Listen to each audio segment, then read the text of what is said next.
Bienvenidos y bienvenidas a Complejamente.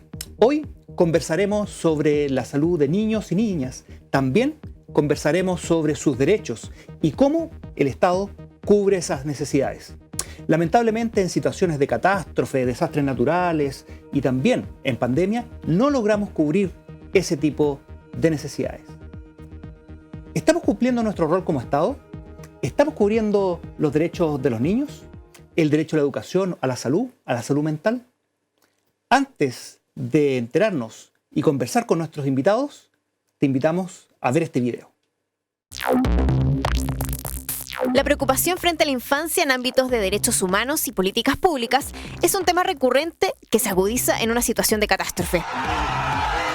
Hoy enfrentamos una pandemia mundial y Chile avanza en el ranking de los países con más contagios por habitantes, sin cifras claras relacionadas a la infancia y sus efectos.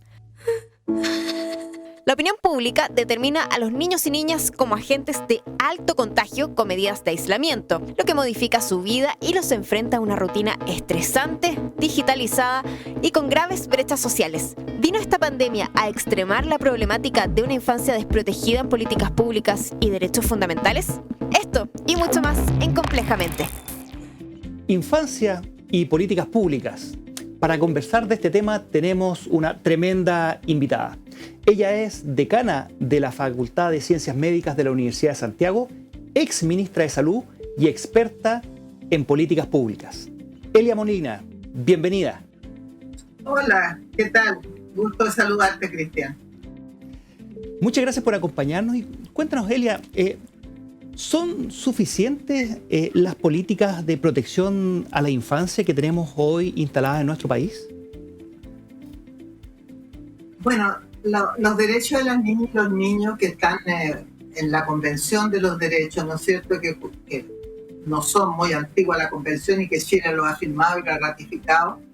Obviamente que tiene un nivel de ámbitos de acción de los derechos que probablemente nosotros todavía estamos lejos de poder garantizar que todos ellos se cumplan en Chile. Por ejemplo, en el año 2006-2007 creamos la política pública Chile Crece Contigo, justamente con el objetivo fundamental de generar las condiciones en el nivel local, en la atención primaria, en el municipio, en la comunidad, para que todos los niños y las niñas chilenas tuvieran la posibilidad de lograr su óptimo potencial de desarrollo. Esa política pública la implementé, me tocó a mí ser la directora nacional, la implementé en el 2007 al 2010 en todo el país, y en el 2009 se promulgó una ley que yo creo fue un tremendo avance. Ahora, cuando ponemos, por ejemplo, estoy poniendo un ejemplo, en pandemia, prácticamente se ha hecho muy poco con Chile Crece Contigo, los niños han estado sin sus controles, los niños han perdido todas las intervenciones que son de parentalidad para que los papás aprendan a criar. Hay un tema que tiene que ver con las catástrofes. Nosotros nos tocó, mientras estábamos prácticamente implementando Chile Crece Contigo, vino un terremoto en Iquique, ¿se acuerdan ustedes? En Arica, por allá. Sí. Y tuvimos mucho, y también hubo un terremoto en el 2010 también, y ahí generamos una serie de estrategias para poder acompañar a la familia y a los niños en situaciones de catástrofe. Porque no cabe duda que este país de catástrofe que nosotros tenemos va a estar siempre amenazando los tiempos del desarrollo infantil. Hay que decir que los primeros 1000 días del desarrollo de los niños, contando los 9 meses del embarazo, son días claves, tan claves porque ahí se desarrollan la mayor cantidad de conexiones neuronales, los estímulos tienen que ser oportunos, habitualmente lo que se deja de hacer o lo que se hace en los primeros 1000 días de vida repercutir a lo largo de todo el curso de vida. Entonces a mí me preocupa mucho de que este derecho al desarrollo infantil temprano esté muy vulnerado en pandemia y junto con eso todo lo que significa haber tenido una mala atención en salud, una pésima eh, asistencia online a los colegios, no han recibido lo que necesitan para su desarrollo, para su aprendizaje, para adquirir habilidades que son Y en ese sentido, no solamente cognitivas, sino que sociales, psicológicas, conductuales. Y en ese sentido, que de lo importante esos 1000 primeros días para el desarrollo, ya llevamos bastantes días, alrededor de 200 y tantos días, con provisión de servicios inadecuada, problemas de estrés, que se va sumando. Y es esperable que afecte más a ciertos grupos que son los más vulnerables. ¿Qué esperamos en el desarrollo? ¿Qué problemas vamos a poder ver de aquí a un futuro con esta generación de niños que han sido privados en cierta manera de este resguardo que es el Chile Crece Contigo, por ejemplo? Bueno, Chile Crece Contigo parte en el primer control del embarazo, o sea que ya la mujer embarazada vive el primer proceso de Chile Crece Contigo, donde se hacen muchos talleres, se entrega mucho material, ya se empieza a trabajar el tema de lactancia materna. Después, en el periodo del nacimiento, hay muchos cambios con respecto a lo que era antes el parto en un hospital público. Hoy día el padre entra, o cualquier adulto significativo, hay una relación de piel a piel del recién nacido con la madre de al menos 20 minutos, el ideal son 40 minutos, y se le entrega en la maternidad también un set de elementos importantísimos para tener equidad desde el principio de la vida y poder tener instrumentos que permitan hacer las cosas bien. Se le entrega cuna, se le entrega cojín de lactancia, se entrega una serie de material educativo, música, móviles. Bueno, todo el periodo del embarazo y del parto es un periodo muy, muy importante para Chile Crece Contigo. Después dura hasta los 4 años. Entonces yo creo que en este periodo de pandemia no creo que haya podido entrar los padres a los partos. O sea que ya una de las cosas que ha sido muy bien evaluada en términos del proceso y de los resultados no se ha podido hacer por razones sanitarias. Todo el tema de, por ejemplo, todo el área de la entrega de estos sets, que la gente le llama el ajuar, pero en realidad es mucho más que un ajuar, tiene el sentido no solo de entregar asistencialidad, sino que cada uno de esos implementos se entregue en un taller que se le hace a todas las mujeres que se dan de alta un día, se le hace un taller con el uso específico de cada cosa, en fin, eso tampoco se está haciendo. O sea, ¿Y sabemos el número de niños que han sido afectados por este problema de falta de acceso o el impacto que va a tener después, posteriormente, en su desarrollo? No lo sabemos, porque uno puede predecir que la probabilidad, ¿no es cierto?, de que muchos niños estén menos estimulados. Otros podrían decir, a lo mejor está más estimulado porque la mamá está en la casa, el papá estuvo en la casa, los hermanos estuvieron en la casa. Pero no cabe duda de que va a haber una secuela probablemente, sobre todo en aquellos niños que pudieran tener un retraso, aunque sea leve, que no ha tenido la oportunidad de ser detectado y ser tratado. Porque nosotros en Chile Crece Contigo no manda al neurólogo al primer niño que tiene retraso. Se trabaja en el mismo programa, tenemos parvularias y centros de estimulación en los consultorios. De manera que todo ese apoyo al desarrollo que se entrega, no se ha estado entregando. Entonces, para los niños que tienen un desarrollo relativamente satisfactorio, van a tener los efectos a lo mejor de haber visto más violencia en su familia, de haber tenido a la mamá ocupada todo el rato también haciendo trabajo a distancia, a lo mejor, pero creo que vamos a perder a lo mejor de pesquisar precozmente problemas. Ese es un tema de que Chile Crece Contigo tiene una misión de, por ejemplo, su principal programa, que es el programa de desarrollo biopsicosocial. Nosotros trajimos un programa canadiense que está basado en evidencia y que está súper validado. Vinieron los canadienses, hicimos un convenio con Canadá, vinieron los canadienses, aquí se capacitó mucha gente, se llama Nadie es Perfecto. es el programa, diríamos, más sustancioso en términos de insumos y de trabajo con la familia, con las comunidades. Eso no se ha hecho tampoco.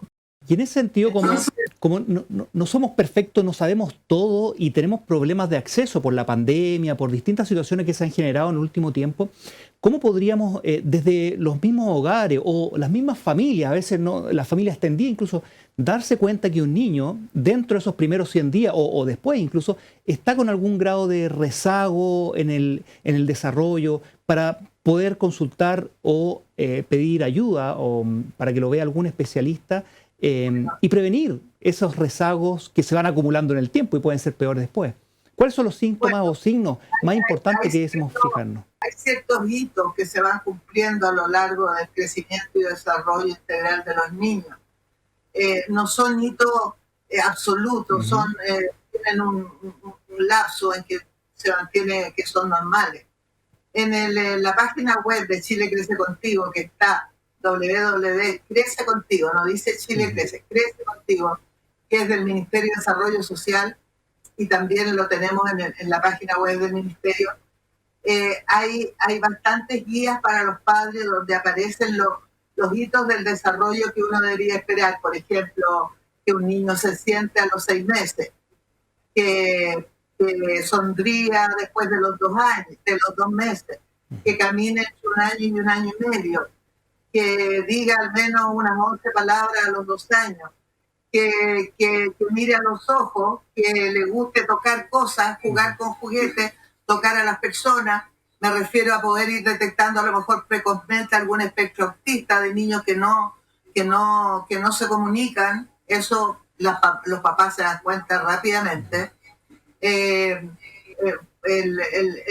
en los primeros 2 años uno fundamentalmente ve lo que tiene más que ver con lo psicomotor. Ujú. Ya después de los 2 años vienen otro tipo de competencias que tienen que ver con la autoestima, que tienen que ver con la capacidad de frustrarse o no frustrarse, que tiene que ver. Ahora, cuando hay casos tremendamente intensos de retraso, bueno, es como obvio, ¿no? Que Ujú. un niño no firma la cabeza a los 2 meses, no se sienta a los 6 meses, no se ríe a los 3 meses. Bueno, hay signos, Sí, no, claro. pero lo más probable es que haya algún efecto.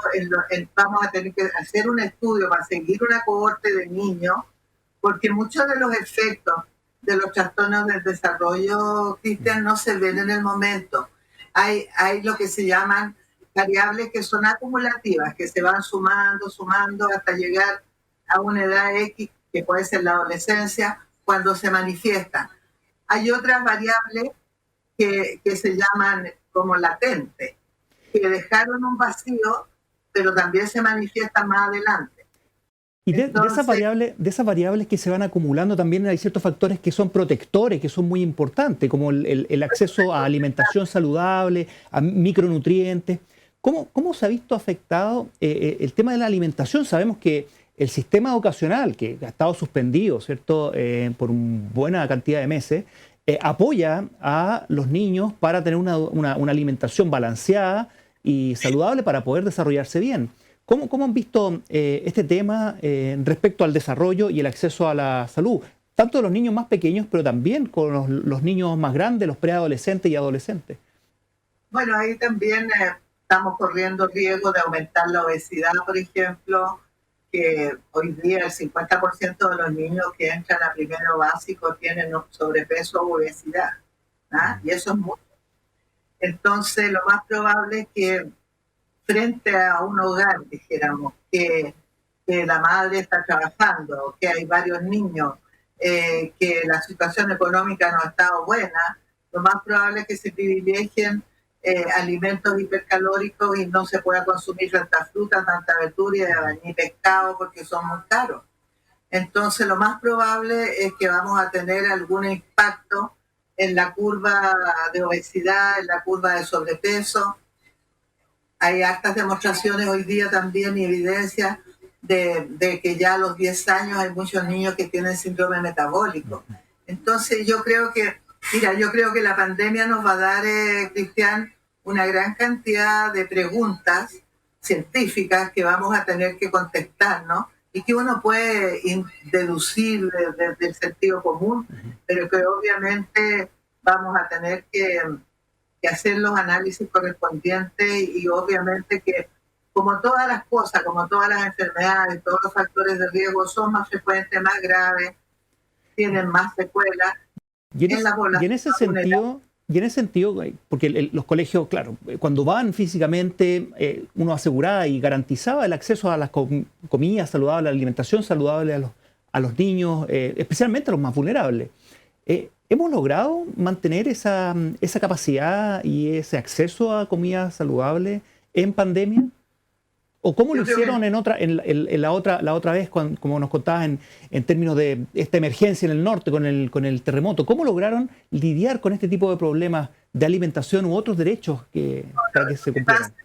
Un terremoto deja niños sin casa, produce mucho estrés, muchos embarazos con mucho estrés. También se sabe que el embarazo con estrés también produce niños de más bajo peso y con mayor circulación de corticoides, de adrenalina, no adrenalina, y que son niños que también tienen más tendencia a las enfermedades crónicas. Yo creo que no ha sido muy comparable la pandemia con el terremoto, porque en la pandemia se juntaron la catástrofe sanitaria con la catástrofe social y la catástrofe económica.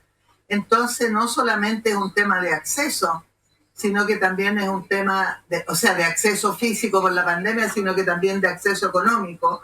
Y por eso yo creo que la alimentación ha sido de más mala calidad, de mucho más mala calidad en las poblaciones más vulnerables, porque el poder adquisitivo ha sido menor. Y acuérdate que en los primeros meses de cuarentena ni siquiera se podía hacer el trabajo informal. Entonces muchos hogares, yo creo que se han alimentado en ollas comunes, que como corresponde a una olla común va a estar siempre basado en lo que sea más costo efectivo en términos de calorías, en términos de volumen y de precio. Entonces, obviamente que yo creo que va a haber que hacer un análisis de salud pública importante, multifactorial, para poder ver, para poder hacer una cohorte retrospectiva y prospectiva para ver qué pasó para atrás y cómo vamos a seguir para adelante en términos de enfermedades crónicas, de enfermedades de salud mental, el encierro, la falta de sociabilidad de los niños, por supuesto que les genera ansiedad. Los niños que tienen algún tipo de que son niños más activos, que son niños que requieren más estímulos para concentrarse, lo más probable es que hayan exacerbado sus patologías o sus características, porque no todas son patologías, son características. Y de esas características los niños, que cada uno es especial, se educa y aprende de manera distinta, pero hay uno de los derechos que es fundamental, que es el derecho a la educación, para poder llegar a ese potencial y al máximo potencial de cada una de las personas. ¿Hemos puesto en jaque el derecho a la educación en nuestro país, dado estas diferencias y esta estructura ya de desigualdad, donde en pandemia algunos pudieron acceder a teleeducación, pero hubo un grupo muy importante que no ha podido avanzar en ese sentido? ¿Logramos cubrir ese derecho? Yo creo que la pandemia dejó al descubierto la tremenda inequidad que existe en la mayoría de las regiones del país. Y una de las inequidades muy, muy notoria y que va a tener un tremendo efecto es la inequidad en la conectividad virtual. Obviamente que muchos niños de las zonas más vulnerables no han tenido acceso a Internet, algunos no han tenido tampoco acceso a una tablet o a un computador, por lo tanto quedaron excluidos de forma absoluta de lo que fue la educación online. Podían ir al colegio, porque todos los colegios públicos tienen un grupo pequeño de profesores que hacen turnos y entregan material, de materias, ejercicios, pero obviamente que van a tener un hándicap. Todos los niños van a tener un hándicap. Chile no tenía la expertise, ni la tecnología, ni los profesores estaban capacitados para ser profesores a distancia. Esto se ha ido arreglando en el camino, en la medida de lo posible, porque obviamente que el tiempo, esto no tenía ninguna previsión, ninguna posibilidad de ser anticipatorio. Podría haber sido un poco anticipatorio, pero la verdad es que tampoco lo fue. Así es que yo creo que Apalancando con el tema de educación y quizá con este nuevo mundo de las nuevas tecnologías, pudiésemos pensar que en un futuro no tan lejano debiésemos garantizar y ser un derecho, en tanto como un derecho a la información, a la conexión, estar conectados, tener acceso a Internet, tener acceso a la red mundial de conocimiento. ¿Podríamos llegar a eso? yo creo que el Wi-Fi o el sistema que sea debería ser gratuito y un derecho para todas las poblaciones que lo necesiten. Hoy día, por supuesto que es un derecho porque va directo. Además que hay que decirlo, o sea, el tema online de alguna manera igual se va a quedar un poco en la cultura, se van a hacer cosas semipresenciales, la mayoría de los colegios han virtualizado bastante su docencia. Entonces, este es un tema que probablemente llegó para quedarse. Pero a mí me parece que un año de educación deficitaria no debería tener tanto impacto en el outcome, en el impacto, qué sé yo, de los alumnos que salen de cuarto medio, de los que salen de octavo básico. Deberían trabajarse remediales y trabajarse estrategias, ¿no es cierto?, para poder mitigar lo que se perdió este año. Ahora, el tema sería de que esto no tenga todavía avisos de poder hacerse presencial, porque hasta que no tengamos vacunas y de verdad haya un control de la pandemia, yo lo veo complejo la vuelta a clase. ¿Solamente con una vacuna querías tranquila con una vuelta presencial a los colegios y en general a los centros de educación, también los secundarios? Bueno, con un control absoluto de la pandemia, donde realmente podamos tener un buen trazado, un buen testeo y donde se pueda tener muy claro, pero volver masivamente al colegio es imposible porque ningún colegio tiene, por lo menos de los colegios públicos, tiene los espacios y la infraestructura para que tener a todos los estudiantes al mismo tiempo. Por eso que yo pienso que van a ser semipresenciales, que van a ir un grupo, un tercio, un tercio, un tercio, y el resto va a también tener actividades no presenciales, porque, bueno, vacuna no vamos a tener acá para colocarle a los niños hasta el próximo año, a fin de año, no sé, o el 2022, no lo tengo claro, pero no va a ser en marzo. Por lo tanto, y lo más probable es que nosotros tengamos un aumento de casos.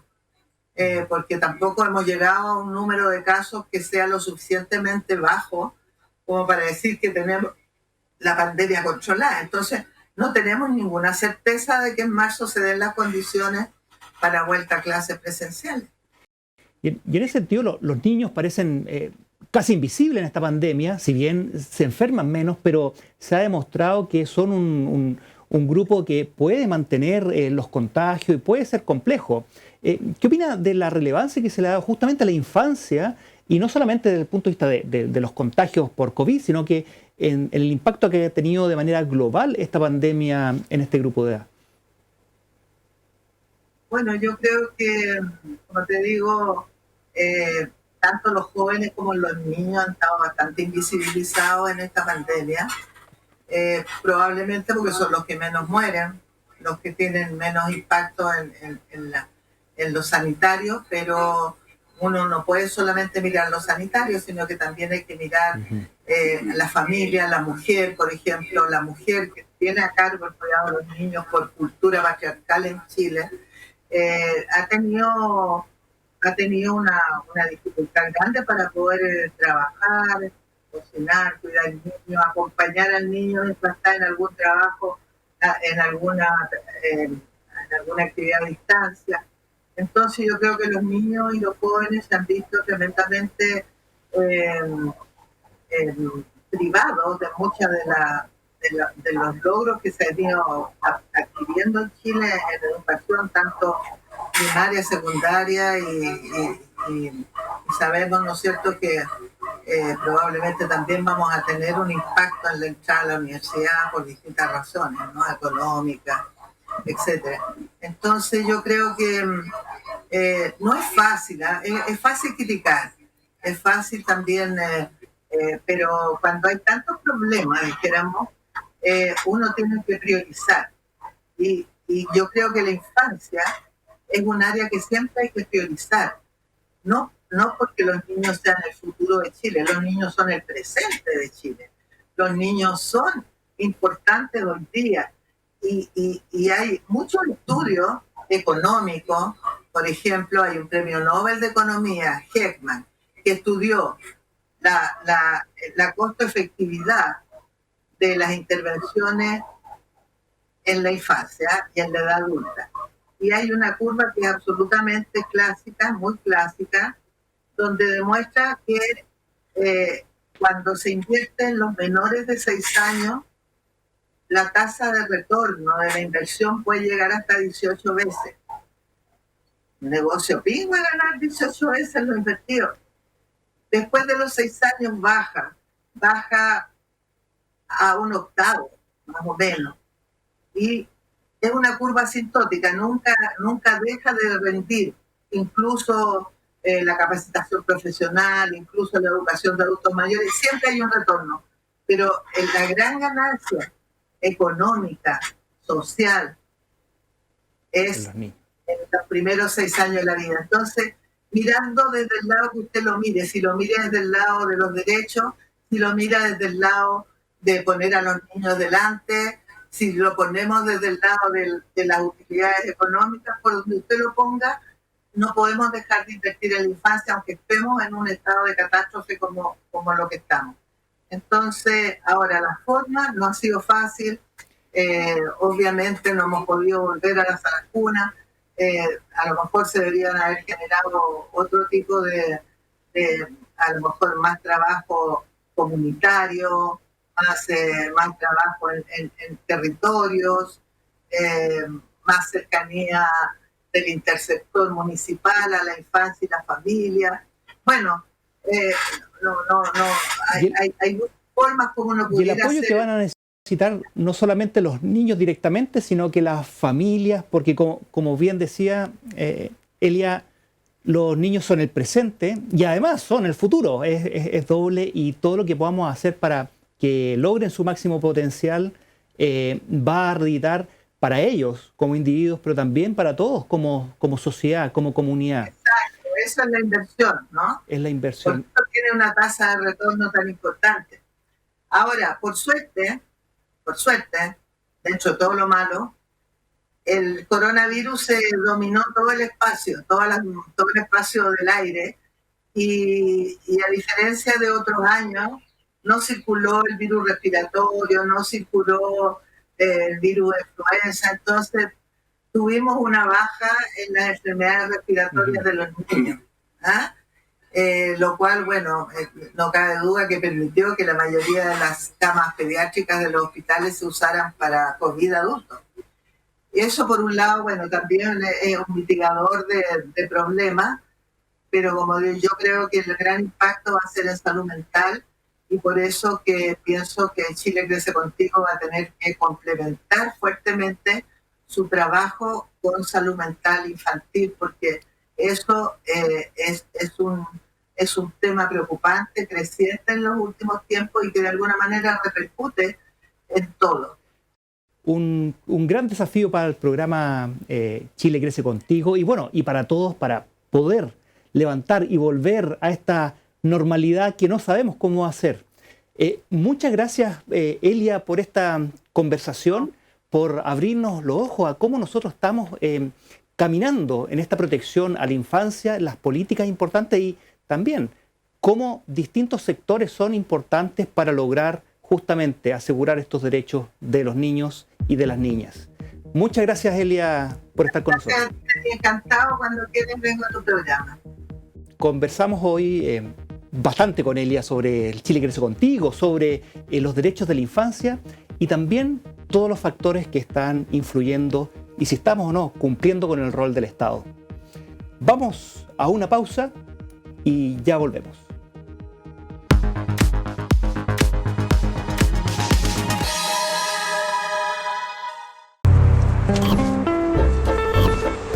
La primavera había llegado. Santiago como todos los años. Pero esta se venía con vibrantes colores. Chorreando los muros de grafitis violentas, consignas libertarias. Movilizaciones sindicales y marchas estudiantiles dispersas a puro guanaco. No te pierdas un espacio de encuentro en torno al placer de escribir y leer. Ojo en Tinta por Santiago Televisión.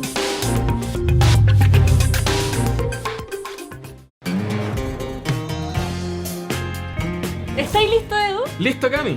Y tú, que estás mirando en momento de que rompa el chanchito, hagas tus maletas porque nos vamos juntos a recorrer el mundo. Me iré a recorrer el mundo, a conocerlo por completo. Nuevos capítulos solo por las pantallas de Santiago TV. Voy a conocerlo por completo, aunque se me vaya la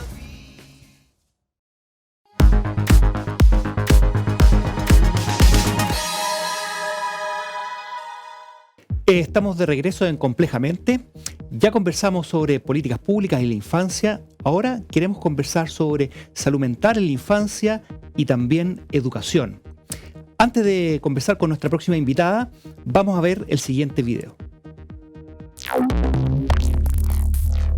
Las medidas de mitigación de la pandemia han alterado la vida de todos y todas. Los cambios rotundos en la cotidianidad de las familias ha generado que las emociones como el miedo, ¡Ve a tu cuarto! ¡Ahora! la pena y la rabia también se hagan presente en los niños, niñas y jóvenes del mundo. Las videollamadas, las teleclases y hasta los telecumpleaños son los escasos espacios de socialización en un mundo que avanza sin dar tregua. Entonces, ¿qué herramientas de educación emocional poseen las familias para contener a sus hijos? ¿Cómo resguardamos la salud mental de los niños, niñas y adolescentes? Esto y mucho más en Complejamente. Bueno, para conversar de este tema estamos con una gran invitada. Ella es Amanda Céspedes, neuropsiquiatra infantil y juvenil y además presidenta de la Fundación Educacional Amanda y escritora de múltiples libros del tema. Bienvenida, Amanda. Muchas gracias, Cristian. Acá estamos a tu servicio para poder conversar sobre este tema tan esencial hoy día. Amanda, cuéntanos en términos generales, ¿cómo han visto ustedes desde la perspectiva de la salud mental, cómo ha afectado el encierro, la pandemia a los niños y adolescentes? Bueno, en primer lugar tenemos que decir que depende de qué niños, en qué territorio están, ¿no? Porque Chile es un país largo, es un país muy diverso territorialmente y en cada lugar de Chile hay niños. Y cada uno de estos niños en sus distintos territorios ha reaccionado de manera diferente. Yo sé de niños que viven en caseríos rurales, muy lejanos, sin conectividad, que para ellos esta pandemia ha significado simplemente no caminar kilómetros a la escuela, pero aparte de eso nada más. Ellos están al aire libre, no tienen que tomar medidas sanitarias, ¿no?, de resguardo. Están muy contentos, muy felices, haciendo la vida que hacen siempre. Y hay niños urbanos que están sometidos a tensiones extraordinarias. Entonces, tendríamos que decir que quizá el impacto mayor ha sido sobre los niños y los adolescentes urbanos, y muy especialmente aquellos niños que viven en condiciones que determinan vulnerabilidad a enfermar emocionalmente. Porque no todos los niños en esta pandemia han sufrido de estrés. Yo he escuchado que se dice que los niños están todos estresados. Eso no es así. Hay niños que desde un comienzo comenzaron a ser adecuadamente contenidos por sus familias y son niños que están bien, están serenos, esperando que esto se resuelva. Y hay otros niños que están sufriendo enormemente. Un reflejo quizás de la desigualdad y la diferencia que hay en nuestro país. ¿Cómo ha sido esta exposición diferencial a las condiciones? Sabemos que no todos tienen las mismas condiciones habitacionales, no todos tienen las mismas conexiones para poder mantenerse en contacto con seres queridos y también con sus colegios y mantener la educación. ¿Cómo han visto ustedes desde el punto de vista de la salud mental estas diferencias y cómo, como bien decías, en los niños de las áreas urbanas, dentro de las áreas urbanas, cómo se ve esta gama de impacto? Claro, el impacto mayor lo han experimentado niños que han estado viviendo en esta situación de confinamiento, especialmente en condiciones de hacinamiento, conviviendo con adultos muy enfermos, con grave patología mental, ¿no? Con adultos policonsumidores, adultos que ejercen la violencia intrafamiliar. Estos niños son los que más han sufrido. Y luego tenemos a un grupo de niños urbanos y rurales que se han ido rezagando en lo escolar porque no hay conectividad en los territorios donde ellos viven, o en el sector urbano tan pobre que no tienen la posibilidad de pagar un plan de celular, por ejemplo, o no tienen un computador. En ellos yo diría que el impacto ha sido mucho mayor. También tengo que mencionar a los niños hijos de personal de salud, ¿no? Que lo han pasado muy, muy mal. Y también debería mencionar a aquellos niños que de alguna manera han estado conviviendo con adultos con mucho estrés, con adultos que están sufriendo lo que hoy día internacionalmente se llama el burnout, provocado por la paternidad, la parentalidad y la pandemia, ¿no? P y P, pandemia y parentalidad de la mano, han generado altísimos montos de estrés en los padres, con los cambios conductuales que es esperable, ¿no? En ellos, y que los niños lo sufren. La irritabilidad, la violencia muchas veces en el trato hacia el niño, o el absentismo, ¿no? Absentismo se refiere a que los padres están, pero están en sus propias cosas, negligentes en los cuidados hacia el niño. Y en ese sentido, una preocupación de los padres también es cumplir con todo lo que requiere el colegio, seguir aprendiendo, no quedarse atrás. ¿Será necesario la exigencia igual a la que teníamos antes en términos educacionales? ¿Tenemos que readecuarnos y una vez pasada la pandemia y cuando volvamos a esta nueva forma de vivir, ¿tendremos que tener las mismas exigencias que teníamos previo a la pandemia para los niños? Bueno, voy a dar mi opinión personal, ¿no? Es una opinión controvertida y no todos están de acuerdo con ella. Y yo sé que hay algunas autoridades que mis opiniones no les caen bien. A mí me parece que desde un comienzo se exageró, ¿no? En exceso lo académico. Que cuando los niños se fueron a su casa y los docentes se fueron a su casa, solo se pensó en lo académico. Y además se pensó de una manera muy simplista, ¿no? Con plataformas educativas, los niños van a poder rendir igual. Y durante muchos meses se ha estado poniendo el énfasis en que los niños deben rendir de la misma manera que se les ha exigido cuando van a la escuela. Y además los docentes tienen que responder de la misma manera. Y aquí nos enfrentamos a una situación muy preocupante, que es el burnout profesional de los docentes en esta respuesta pedagógica de emergencia que se ha mal llamado clases online, ¿no? Porque los profesores en Chile han tenido que responder a una situación de emergencia como han podido, sin preparación previa, sin recursos, muchas veces con computadores muy antiguos, sin una buena conectividad, ¿no? Y además en muchos establecimientos, especialmente establecimientos privados, teniendo que ajustarse a jornada completa. Y muchos docentes, sobre todo en segundo ciclo de enseñanza media, haciendo clases remotas a muchos niños a la vez, ¿no? En un mismo día. Y esto ha generado una situación de agobio y de cansancio extraordinario en los docentes. Lo que hoy día se conoce como burnout. Ellos están, quizá la palabra es muy fuerte, pero los hemos reventado, ¿no? Los hemos colapsado con estas exigencias.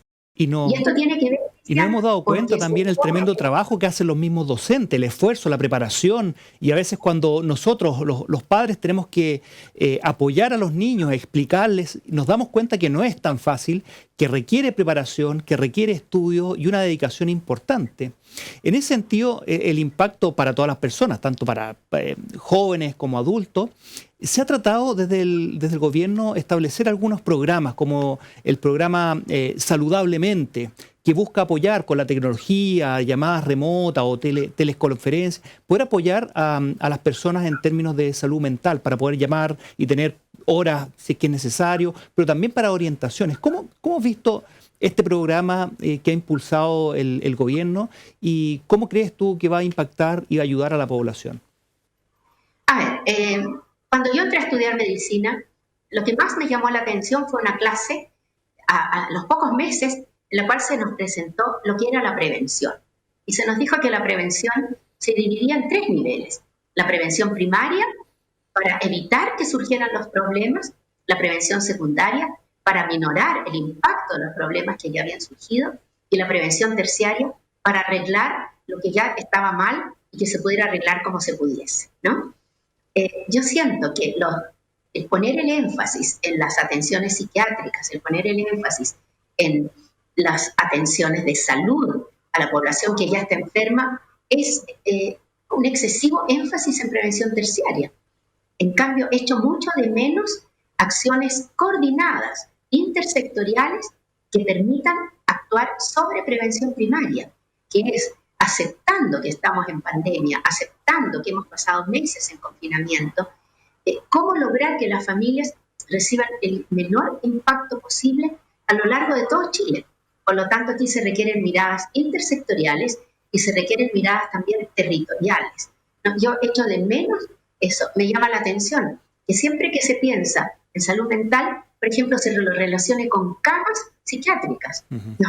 Y no se piense en que los niños necesitan, por ejemplo, ¿no?, medidas oportunas, tempranas, para poder salir a las plazas, para poder salir con su triciclo, con su bicicleta. Yo ya elevé la voz, ya por ahí por mayo o junio, cuando se dijo que se podía salir a pasear 2 veces al día, 45 minutos con los perros. Y nadie se acordó de los niños, ¿no? Entonces, a mí me parece que aquí hace falta en las autoridades de salud una mirada de salud pública con énfasis en prevención primaria, con énfasis en cómo preservar el bienestar de la población y muy especialmente de los niños, y no cómo actuar cuando los niños ya están enfermos. Poner más horas psiquiátricas, más horas psicológicas, no soluciona necesariamente las cosas. Es como ver las consecuencias finales y no tratar de prevenir a que se desarrollen. Y en ese sentido, como comentas, la prevención o la intersectorialidad dentro del cual los mismos colegios juegan un rol fundamental. Un buen ambiente en el colegio, que los niños se sientan apoyados, va a ser fundamental. Lo mismo en la familia. ¿Cómo nosotros dentro de la casa podemos apoyar mejor estos procesos educativos que ya son difíciles, y cómo podemos además estar pendientes de alguna falla y darnos cuenta de manera temprana que nuestro hijo o nuestro núcleo familiar está empezando a tener algún tipo de problema o viendo algún futuro problema de salud mental o de coordinación dentro de nuestra propia familia?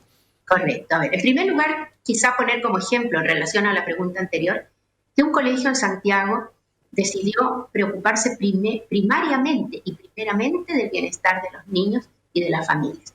Y por lo tanto puso muy pocas clases remotas, muy pocas tareas y sí mucho énfasis en que los niños de alguna manera tuviesen vínculos con sus compañeros por vía remota. Y ocurrió un fenómeno esperable, para mí por lo menos, que hubo padres que han retirado a los niños de ese colegio, porque los padres han considerado que el colegio tendría que estar exigiendo al máximo a los niños en el ámbito académico, ¿no? Aquí hay una especie de folie múltiple, ¿no? Una locura múltiple, que todos piensan en lo académico y rara vez se piensa en lo emocional hasta que el niño se enferma. En la casa puede hacer mucho, la familia puede hacer mucho, pero se requiere un esfuerzo enorme. En primer lugar, los adultos deben detenerse y preguntarse cómo me siento, cómo me he sentido en esta pandemia, cómo me he sentido en este confinamiento, en estas enormes restricciones que he tenido para mi vida normal, cómo me he sentido, qué emociones tengo dentro de mí. En segundo lugar, debe preguntarse, ¿estas emociones que tengo dentro de mí se traslucen en conductas? Como por ejemplo, ¿le doy suficiente atención amorosa a mis hijos? ¿O estoy irritable, estoy gritona, estoy impaciente, me exaspero por cualquier cosa? ¿O simplemente les paso las pantallas para que se entretengan y me dejen tranquilo o tranquila, ¿no? Eso es lo primero. El adulto no puede hacer nada sin primero mirarse al espejo y preguntarse, ¿cómo estoy yo? Entonces, esto Cristian me lo llevan meses preguntándome, ¿qué puedo hacer para contener a mis hijos? Y yo digo, lo primero que usted tiene que hacer es contenerse a sí mismo. Es como en el avión. cuando uno le dicen, colóquese usted primero la mascarilla y luego le coloca la mascarilla. Entonces, yo he estado insistiendo mucho en que somos los adultos los que tenemos que intentar un autoconocimiento, un ejercicio de autoconocimiento y una revisión de nuestro estado emocional. Y si me doy cuenta, por ejemplo, que estoy sumida en el miedo y que desde el miedo estoy reaccionando con ira, con rabia o con apatía, porque estoy paralizada de miedo, lo primero que tengo que hacer es yo proponerme cambiar. Y una vez que yo me propongo cambiar, tengo que preocuparme de los niños. Y los niños son muy generosos, Cristian, piden muy poco. ¿No? Lo único que piden los niños para estar bien en situaciones límite, como la que estamos viendo en este momento, es tener a su lado adultos sensibles a sus necesidades, amorosos, respetuosos y con buen humor. Sentirse apoyados, sentirse queridos, ¿cierto? Sentirse amados es la base, ¿no es cierto? Y en ese sentido creo que es fundamental lo que comentas del justamente cómo nosotros tenemos como adultos tomar un rol en cuanto a evaluarnos, preguntarnos, ¿es la vida que queremos? ¿Es el trabajo que queremos? ¿Es el mejor colegio que queremos para la educación de nuestros hijos? Y así, son las personas con las que nos hemos contactado, con las que tenemos que seguir contactando. Una reflexión, una evaluación creo que es fundamental en estos tiempos y para poder empezar a construir una mejor sociedad, una mejor comunidad, un mejor núcleo familiar. Así es. Bueno, se ha dicho que esta pandemia ha sido terrible, sin duda alguna lo ha sido, pero nos ha traído muchas invitaciones a cambiar y muchas invitaciones a mejorar. Y dentro de esas invitaciones está la invitación a ser mejores padres, ¿no? Hemos estado meses con nuestros niños al lado, ¿no? Y la pregunta que yo me haría es, ¿hemos verdaderamente aprovechado esos periodos en que estamos tantos días, 24/7 junto a nuestros niños, o los hemos arruinado desde el punto de vista emocional? Y yo he conversado con muchos niños, y hay niños que me dicen, para mí esto ha sido estupendo, porque he compartido con mis hermanos, he podido conocer mejor a mi mamá, a mi papá, nos hemos reunido, volvimos a establecer rutinas tan bonitas como sentarnos a la mesa juntos, almorzar juntos, conversar, y antes no lo hacíamos porque yo estaba en el colegio, en fin. Y hay otros niños que me dicen, no hay las horas que esto termine porque mi papá está furioso con mi mamá, encuentra que es que ella poco menos que la culpable de la pandemia, de que perdió el trabajo, nos grita todo el día, nos encierra, nos castiga. Entonces, el niño, para poder estar bien, lo único que necesita es un trato respetuoso y amoroso y sensibilidad al momento que están viviendo. Y esto, Cristian, yo quisiera enfatizar. Todos los adultos le debemos en estos momentos un enorme gesto de gratitud a los niños, porque los niños han sido tremendamente solidarios con los adultos, porque los niños saben que ellos están relativamente libres de enfermar. Ellos podrían estar mucho más tiempo en las calles, si salieran solos, si corrieran, si fueran a los parques solos, podrían estar mucho más tiempo y menos protegidos, pero se protegen por nosotros, se protegen, como me dijo un niño, mi responsabilidad en este momento son mis abuelos, y se puso la mascarilla, ¿no? Así son los niños, son extraordinariamente generosos. Entonces los adultos les debemos un gesto de gratitud, y ese gesto es tratarlos bien y mirarlos con sensibilidad. Y antes de finalizar, quisiéramos algún tipo de consejo en términos de cómo nos podemos dar cuenta si algún signo o síntoma que vemos en nuestros hijos o en otros jóvenes es algo que requiere alguna evaluación por especialista, o puede ser un periodo de tristeza o algo menos complicado sin necesidad de alguna evaluación por especialista.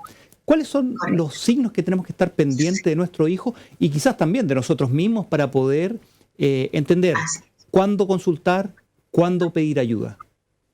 Bueno, sin duda alguna, hace un rato atrás yo decía no tanto psiquiatra, no tanto psicólogo, pero son muy necesarios porque hay muchos niños y muchos adultos que no están bien. Ahora, ¿cuándo consultar en lo relativo a los niños? Frente a cambios de conducta inexplicables, ¿no?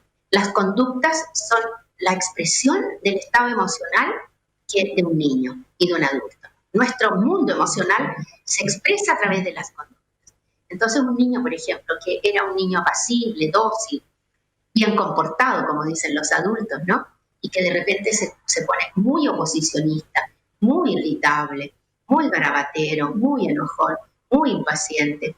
Y a eso nos debiera alertar. Un adolescente que no quiere salir de su habitación y que pasa todo el día, no en clases, sino jugando videojuegos. Porque hay chicos que tienen clases a las 8:30, clases remotas, y despiertan a las 8:25, encienden la pantalla, el computador, ponen la pantalla en off y se ponen a jugar videojuegos. Y pasan todo el día jugando videojuegos. Eso es un síntoma de compromiso emocional. El niño apático, el niño silencioso, los pequeños párvulos que comienzan nuevamente a hacerse pipí en la noche, a dormir mal, con miedos, con muchos miedos. Esos niños necesitan una atención de especialista. Pero no basta con la atención de especialista. También necesitan una mirada sistémica para ver qué está ocurriendo en esa casa y que se pudiese arreglar, modificar para que ese niño esté en mejor bienestar. Eso es lo que yo llamo una mirada integral, no solamente la mirada especial. Una mirada integral, porque son varios factores que se interactúan complejamente entre ellos para ayudarnos o de repente perjudicarnos en nuestra salud y nuestra salud mental también. Amanda, te queremos agradecer el tiempo y la conversación.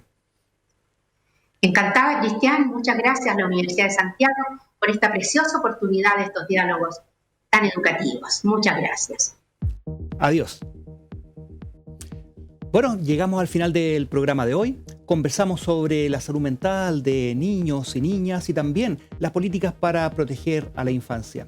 Antes de irnos, queremos recomendarles 31 minutos de UNICEF para comprender mejor las cuarentenas y la teleeducación. Y también el libro de nuestra invitada Amanda Céspedes, Educar las emociones para la vida. Nos vemos la próxima semana en Complejamente.